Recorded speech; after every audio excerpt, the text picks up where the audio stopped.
Berita selanjutnya pemirsa, agar pelayanan penyaluran air bersih di Prabu Muli maksimal, PDAM Tirta Prabu Jaya diminta untuk berkoordinasi dengan Dinas PUPR dan Perkim.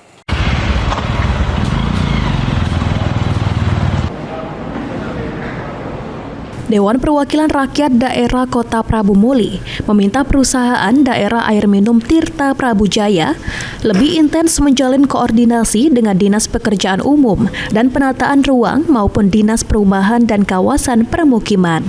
Hal ini disampaikan anggota Komisi 2 DPRD Kota Prabu Muli saat sidak ke kantor PDAM Tirta Prabu Jaya Kota Prabu Muli, yang melihat kondisi kantor PDAM Tirta Prabu Jaya yang sudah lama tidak dilakukan perbaikan, di mana bangunan lama dan akses jalan kantor PDAM Tirta Prabu Jaya menjadi perhatian DPRD Kota Prabu Muli yang terlihat sudah lama tidak dilakukan perbaikan.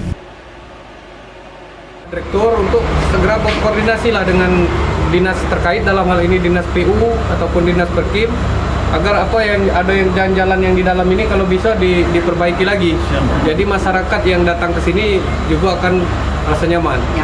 Ya, dan satu lagi yang perlu kami tekankan, tadi kami sampaikan, tentunya PDAM yang sekarang harus lebih baik dari PDAM yang lebih dulu. Insya Allah. Karena tagline Pak Wali Kota perubahan, jadi PDAM harus ada perubahan ke arah yang lebih baik. Jadi itu. Dengan adanya koordinasi antara Dinas PUPR dan Dinas Perkim Kota Prabu Muli, diharapkan juga bisa menangani infrastruktur dasar dan jaringan distribusi air. Anggi Perkasa, PAL TV.